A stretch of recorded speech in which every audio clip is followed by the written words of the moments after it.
nadagdag akong frame. Okay, sorry. Alam nyo, ano nangyari? Dahil sa awa sa iyo, ang patay huya ka, nag-amutay ang grupo, Daddy Bongo, Tatay Digong, ang mga supporters ni Tatay Digong, ang mga mayayaman. Dahil nagatulong ka eh. Akala ng lahat, loyalista ka. Hindi alam sa mga bilatsing Iloy na ikaw ay isang undin. Tinatago mo lang ang ikog mo.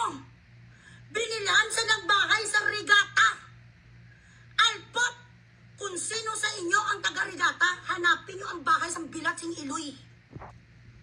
May ara ka sa balay, yung facility ni Daddy Bongo, patay huya ka.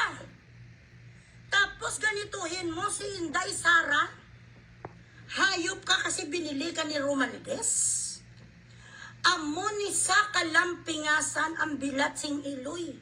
Nagligid-ligid ka hambal sa mga bodyguards kag member sa mga campaign group noon for Tatay Digong lang imatay sa tay, hindi sa ulo ko tay, sa magulang ka.